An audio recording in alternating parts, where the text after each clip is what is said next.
Another one. All right, everyone. Welcome back to Sports Flow here with BK and Speaks.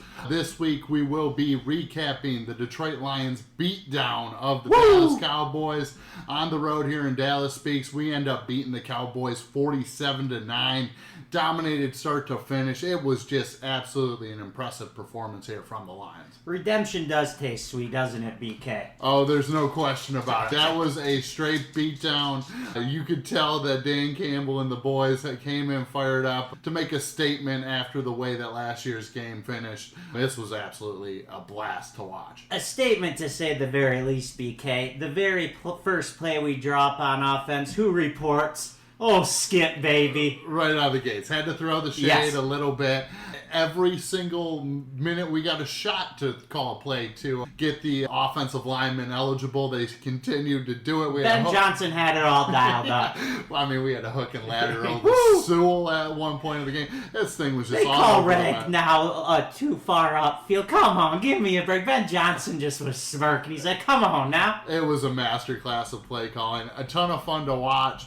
It was full throttle speed. Yes. From start to finish, we were running it with the running backs, having a ton of success. Ended up with 184 yards there in the rushing attack. Baby. Yep, with Montgomery and Gibbs. Or you can call Sonic and Knuckles. Sonic and Knuckles, that's right. I mean, Knuckles continues to run people over. Montgomery's been an absolute monster for us. Gosh, I love watching him run. Yeah, and you get Gibbs with the change of pace there. That's Sonic, baby. I mean, they've just been dominant in the running attack.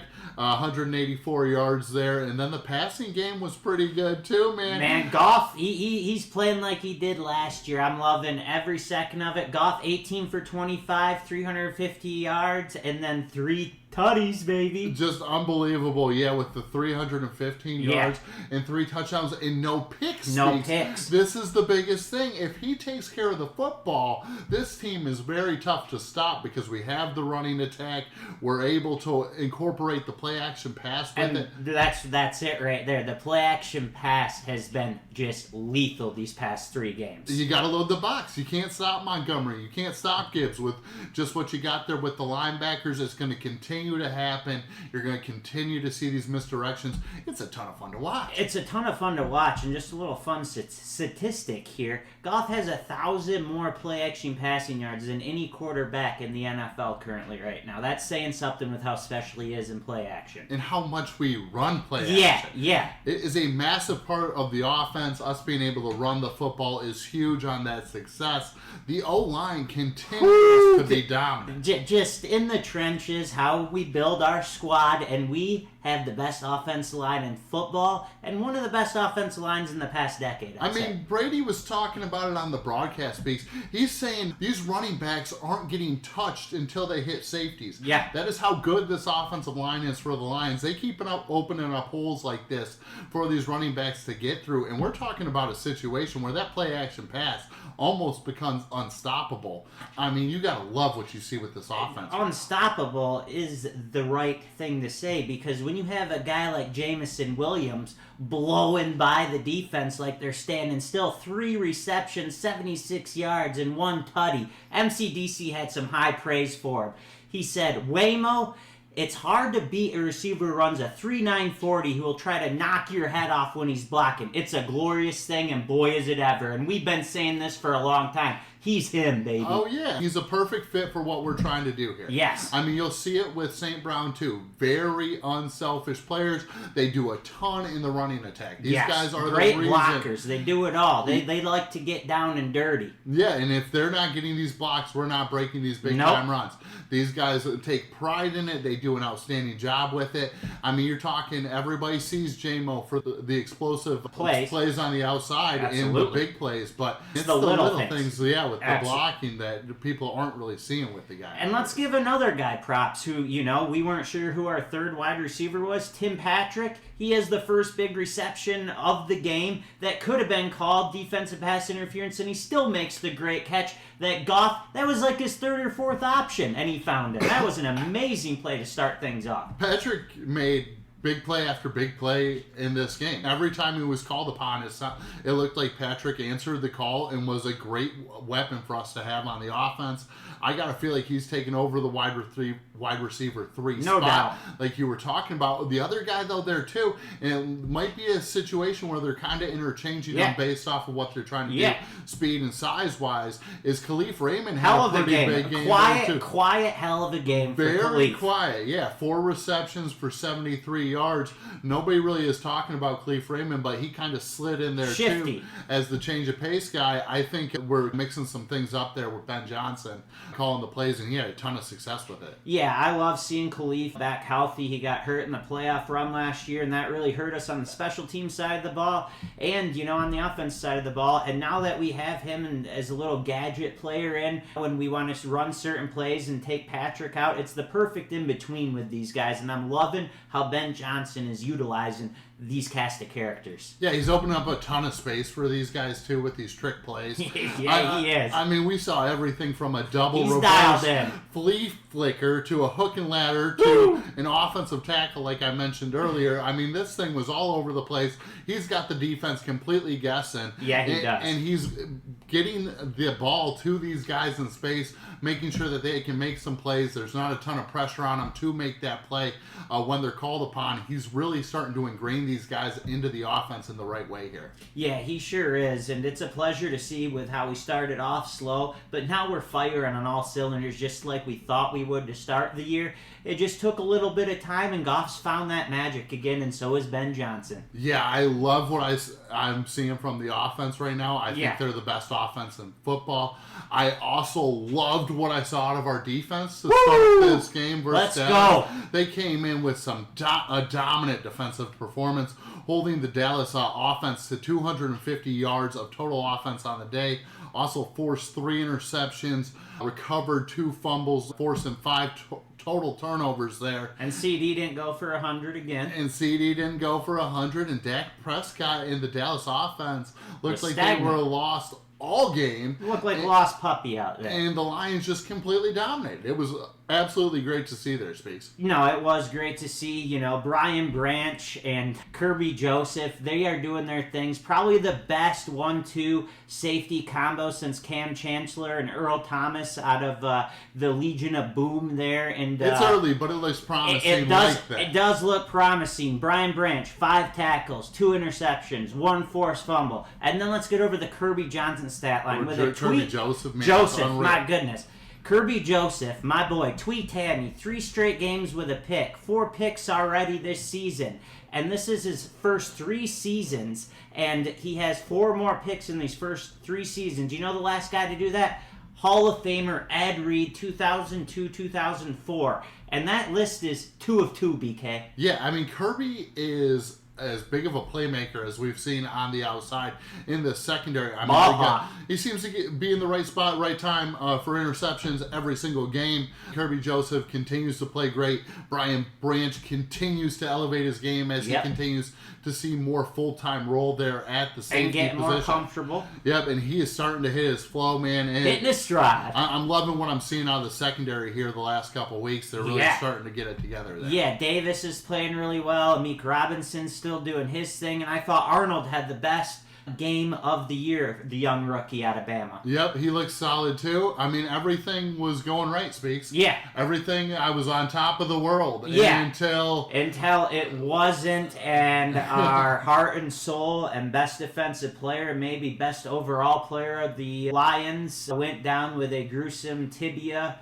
broken leg. Yeah, man. I mean, Aiden Hutchinson, the star defensive end for the Detroit Lions, has been basically the best player in the NFL at the defensive side of the ball. There's no all question. Year. His numbers are just unbelievable. Best pass rusher. He was on pace to break a lot of records. Has been the guy for us all year. Comes in on a play with about 10 minutes left there in the third. Ends up getting kind of tangled up. With ends up hitting Aleem's shin on a little curve kick, and it ends up snapping his tibia there. Oh God, it was so hard to watch. So tough to watch. You just feel so bad for the guy, not just for the player he is, but the person he is and what he means to the city of Detroit and our locker room. And like, without him, it was hard to envision. Like, I'm always so happy after a W, and especially against Dallas and our history with Dallas. On Monday and the rest of my Sunday, I just had the wind was out of my sails. I had a sick feeling in my stomach because you hate to see that with anyone, but it's Hutch, man. If you're a Detroit native, a big fan, a Michigan fan, and the season he was having, it took the wind out of my sails. Yeah, hometown kid having the year of his life. Has worked his butt off to get to this level. Just a hard worker. Has earned the respect of everybody on this team. He's a role model. Everybody on the team says it's Goff and him. Yep. Those are the most valuable players on this team. No question. And losing him like that, I mean, it just breaks your heart. The guy was having an absolutely massive year. He was a massive part of this defense. Could have been overall MVP with the way he was playing. Right? I mean, it was he crazy. Had a chance. We're talking about a situation with Hutch where he had a 94.9 defensive grade. That's first in the NFL. A 95 pass rush grade. That's first for defensive linemen in the NFL. 45 total QB pressures. That's first in the NFL. 8 sacks, tied for first in the NFL. 8 QB hits, first. 29 hurries. Keep going, baby. First. 14.7 pass rush productivity grade. First. Tell the fans what they want to hear. 38.3 pass rush win rate.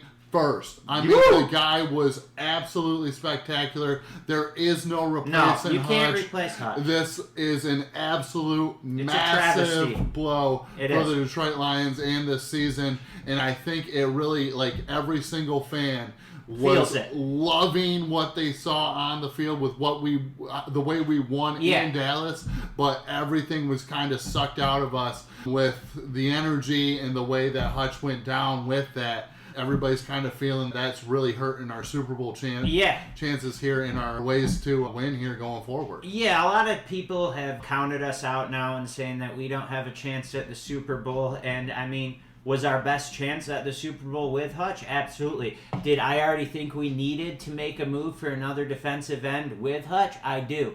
But I think this does, do something else. This is going to give the guys a lot of energy. We're going to play for Hutch. We're going to figure it out. We're not going to go after a big guy like Max Crosby. Would I love to throw the kitchen sink at him and give him a first round and a second round or 2 first rounds? And me? Yes, but that's why I'm not GMing the Lions, and that's why Brad Holmes is. And he's not going to overspend. What he's going to do, he's going to find the perfect fit, and he's going to mix people around, and that's how we're going to win. And our offense is going to take the lead, and our defense is going to keep doing its thing. It's just going to not be as dominant because you can't be as dominant without a guy like Hutch. Yeah, and there's no replacing him. I mean, you're spot on with this. We can look into a couple of the trades that could be taking place here.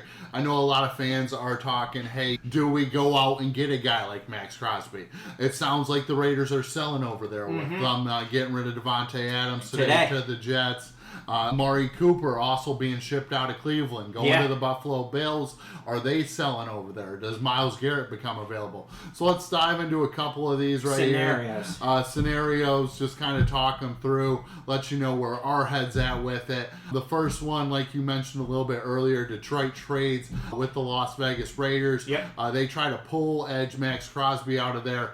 There is no chance that the Raiders will give up Max Crosby without a first-round pick. No. So they're going to receive in this hypothetical deal our 2025 first-round pick this year, our 2026 second-round pick next year, and then also probably more on top of that. 100%. A lot of people think it'll be 2 firsts there, whatever the case. Crosby is a dream pickup for a lot of Lions fans and the Lions, as he is a hometown kid, wants to play here. Out of Eastern, big fan, all these things. His combination with Hutch could be a lot of productivity going forward. And a lot of fun for the next 3-4 years to come, depending how long Crosby were to stay. If that ever did happen. If it ever did happen. But you're talking about a situation with those guys where you could have the most dominant force in all of the NFL. 100%. It makes a lot of sense in that regard. Here's my concern with it. Let's hear it, You are mortgaging your future with picks in order to get Max Crosby with the 2 first-round picks. Yeah. The Lions have notoriously drafted very well in the first round. They're Boy, drafting have we ever. starters in the first round. You're giving up 2 starters there on rookie contracts. Not something that's ideal to do with where our path is right now and how we're building up through the draft. 100%. On top of this, the other side that people are not looking at when they're looking to go out and get a superstar here like a Max Crosby or a Myles Garrett is these guys want to be paid a lot of money. A lot of money. And they want to be paid at some of the highest levels of, the position group because they are some of the best We players have our own guys to take care of, don't we? at the position group. That is great. However, the Detroit Lions have a Lee McNeil that they need to sign in this Yes, offseason, and then a contract for Aiden Hutchinson coming up down the road. Yep. What the Lions have done is they've gone out and they signed St. Brown. They signed Sewell last year. They signed Goff last year. They're getting those guys taken care of. You don't think there's some conversations going on there with Hutch and McNeil saying, hey, your time is coming. We're just waiting for the time to be right with the roster. I think doing something like this really starts to kind of ruffle that locker room and say, hey, why were we promised that we were going to get taken care of here? And then you're kind of pulling out the rug from underneath us. I don't see it happening. I see them going and getting a role player, if anything. Yeah. Maybe on an expiring contract. But you have to take care of McNeil. You have to take care of Hutch. Those are 2 of the best young pass rushers in the entire game. No, 100%, BK. You said it. I mean, that's how we've built our team from within, and I don't see us making a move to threaten that for the future. Just, everyone says we have this small window, 1 to 2 years. I don't think we have that small window. I think we have a 5-year window with how Holmes has built this thing. I mean, we got McNeil, who's in his, 3rd year. We got Joseph in his 3rd year. We got Rodrigo in his 3rd year. We got Gibbs in his 2nd year. J-Mo in his 3rd year. We got Hutch in his 3rd year. We got all Branch in his 2nd year. We got all these guys who we've drafted and built up in that we are going to be good for the next 5 years. Our window isn't as small as you all are thinking, and we're not mortgaging the future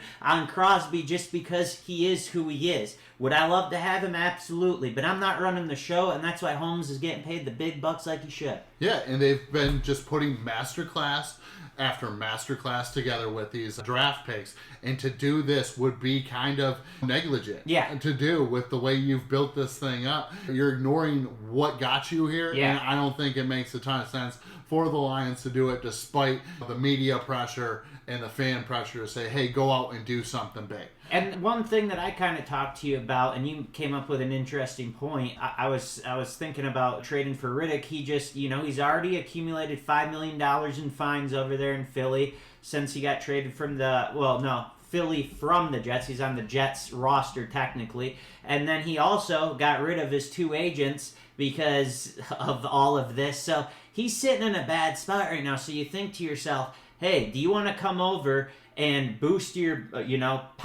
skyrocket your stock here and possibly win a Super Bowl with the Lions, and then you get paid next year, play on a little short-term deal with us? But you made an interesting point that I didn't even know. Share that with us. Yeah, so the situation with the edge rusher Hassan Reddick was he was traded from the Philadelphia Eagles this offseason to the New York Jets in exchange for another pass rusher. I think it was Huff going back the other way.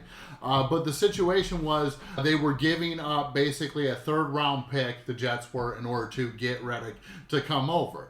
But as a part of the deal, it was a conditional 3rd round pick based off of Reddick's performance with the Jets. Obviously, he's holding out. That's going to, push that pick to a different area. But Reddick's also forcing his hand out of the Jets. Yeah. Like, he's saying, I'm not really going to play for you. I don't want to work this out. He's either going to sign with the Jets long term is what's going to happen, or they're cutting ties. That's what it looks like right now. An interesting thing with that deal is when Philly agreed to it, they said if you are to trade away Hassan Reddick next year to an NFC team, the conditional third-round pick that we're sending over to you in 2026 would then turn into a second-round pick. That's the kicker right there. So they won't be too eager to trade him to an NFC opponent. An NFC opponent is not going to want to do that either because they aren't going to want to give up their second-round pick. Well, and the biggest obstacle here, Speaks, is the number with the money with these guys. Exactly. Because the Lions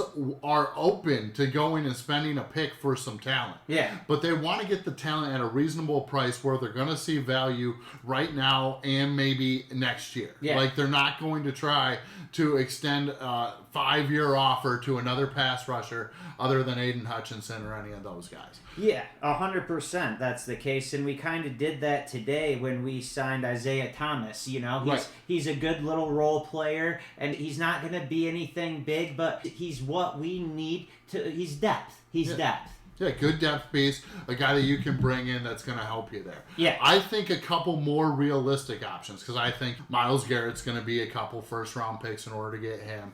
Very similar price tag to what you're going to get with Max Crosby. I think you're going to at least have to give up a fourth, maybe a fifth for Reddick, maybe even more. I don't know what his situation is. I wouldn't give... I like Myles Garrett, but I wouldn't give up the things I would give up for a Crosby. I don't. No. So I mean, it is realistic though with Cleveland selling like they're selling right now and all the issues they got going on over there. Yeah, but the money that's going to come attached with some of these guys is just massive. Yeah, I don't see this one working, but it's out there, right? Yeah, and I think they deserve it. I think when you're talking best pass rushers, Garrett's in that conversation. Hutch is in that conversation. Crosby's in that conversation. These are some of the top guys. I just don't know if we want someone who's throwing their helmet at other players. Yeah, that was a bad moment there for Myles Garrett. But I don't see that happening. I don't see us going out mortgaging the future for a big-time guy like that. No. Now, a more realistic option. This one's realistic. That I'm thinking with Cleveland kind of selling over there. They have the edge rushers, the Darius Smith over there, a good veteran who played a lot of minutes there for the Green Bay Packers, a lot of minutes for the Minnesota Vikings. He's been pretty good for Cleveland since he's gotten over there. He's on a 1-year deal where it's going to expire at the end of the year. I think the Lions might be able to go out, spend their 6th-round pick, pull in Zadarius Smith, get a little bit of a veteran pass rush presence there, and somebody who could be productive in that unit for us. Yeah, now that is a realistic one, and I think the price tag would be right for that hypothetical trade. Another one that's similar is the Cincinnati Bengals, Trey Hendrickson. Yeah, I don't know about this one, though, Speaks, because the question becomes, is Cincinnati selling? Because with Hendrickson, he is on a 2-year deal for $31 million. That's a pretty good price tag for what you're going to get with a pass rusher of his quality. He fits our culture. This dude is absolutely money for us if the Lions are able to make a trade for him. But I think what you're going to get into is I think Hendrickson will probably cost a third. We don't have a 3rd-round pick this year. No, we don't. So then you got to start talking about us maybe throwing in our 2nd this year for him. And the other side of it, too, is Cincinnati going to sell? Yeah. Like, Cincinnati still believes they're a playoff team over there. Yeah, they do. I don't. And you got Joe Burrow. You got Burrow. You got Chase. You got some offensive weapons. Higgins. I just don't know if they will be selling over there, which makes it kind of interesting to take a peek at with that type of scenario. But I agree with you. I think Hendrickson would be a great guy to look into. Yeah, and someone we didn't give props, who I said was the cherry on top early to start this year. We forgot to mention Jake Bates, 4 for 4 with a long of 48 and 5 for 5 on all the extra points. Keep doing your thing, young fella. I love it. Yeah, absolutely massive game for Bates. I love to see him getting into the rhythm there. I think, and he's close on some of them extra points stuff. Yeah, he gets a little sketchy, but I mean, he's got the power. Gets power. Gets comfortable. I'm feeling pretty good about it. With great power comes great responsibility. Yeah, and then the other guy you mentioned to me too with the defensive end situation and the edge situation is John Kaminsky. Should be back. Thank you for bringing him up, He BK. should be back at some point here in the season, and we don't know when it's going to be, but it should be towards the later end, and we'll at least get a boost a little bit with Kaminsky. And you got to think to yourself, hearing all this chatter, who are we going to trade for? And John Kaminsky sitting there, don't forget about me. I'm still a damn good football player, so I'm excited for him to come back, and all you Lions fans, don't you sleep on John Kaminsky. I agree with you, and I think the other guy you can't sleep on here is Josh Pascal. I mean, Yeah, Pascal baby. could really take a step forward, seeing a little bit more minutes here on the D-line. I think you'll see that with Pascal. I think the other guy that you're going to see take a step forward, they might move him to the outside a little bit more, is Mekhi Wingo, the rookie out of LSU. I love me some Mekhi. I could see Wingo doing that. I could also see them moving Levi Owuzurike to the outside. He's versatile. There He too. can do it. Yeah, where he can get a pass rush there as well. We're going to see him mix and match a lot there, Speaks. But let's look into that next week matchup. Division starts, baby. Oh, division starts, and with a big-time opponent. Nobody expected this to be a big-time matchup. But we got the Minnesota Vikings next week, Speaks, and we are an underdog heading into Minnesota. Oh, give me a break. 2.5-point dogs heading into Minnesota. The over-under set at 49.5, 1 p.m. kickoff. This should be a great contest. No, it sure should be a great contest. I am stoked to play the Purple People Eaters and put them in their place because you know what? We are the kings of the NFC North. Our offense is going to keep rolling right along, right in stride like they have the past 2 games. I actually wouldn't be surprised if we break 40 again. My prediction, 35 Lions, 24 Vikings. While also showing Sam Darnold is the Sam Darnold of old because he's playing the kings of the NFC. Did I say the kings of the NFC North? And will more than likely have, you know, a TD or 2 to frickin' Jefferson because he tears everyone up. But we're going to be doing our thing. I love it. I think they get inspired there. I think you're might be a little eager with your call with the point spread there. I think Minnesota's no joke here, Speaks. They're 5-0. Brian Flores has them playing His schemes some are great. outstanding defense. I think we could struggle a little bit with Hutch not being in the game, trying to get the flow there. I don't know, Speaks. This is going to be a shootout. If we got any shot at winning this thing, this is going to be a shootout. I think we're going to surprise people with how we play on defense. Yeah, but Darnold's been clicking. Darnold sees ghosts. Tough. Jefferson will score a couple TDs. I'll give him 24. Addison's going to be solid. I think they might get Hawk back this week. They do. They He might better not come back. Kirby take his ass out. They might be dealing with an injury to Aaron Jones. That could play a factor here. But where I'm at with this, Speaks, is I think it does go to a little bit of a shootout. But I'm really impressed with this Lions offense. What I've been seeing, I think Flores is a great mind on the defense. You know side who's of better that. on the offense side? Ben Johnson. I think Ben Johnson's really clicking. I'm not sure He there's is, anybody baby. stopping him right now. I think the Lions end up getting into this shootout, end up going with a 34-31 victory here for the Detroit Lions shootout, and I think we get it done this weekend. But man, are we in for quite the contest. Yeah, we sure are. Goff is going to have a great game. I think we're going to have a really well-balanced passing attack with our running attack. I think St. Brown has a really big game, and J-Mo has another long TD. I think we have some guys step up on the D-line with Hutch out, like I already previously mentioned, and we surprise some people, like I already previously mentioned. And I just want to say one last thing. Hutch could have been the all-around MVP and defensive MVP, and I love you, man, and I'm sorry for you. Yeah, it is a terrible loss for him this season. I'm wishing him all the best over there, too, and you know, I think it's tough, but I think this Lions team continues to move forward. Yep. The goal Next is man still up. there. This unit is still together. They're gonna be playing for something. Yeah.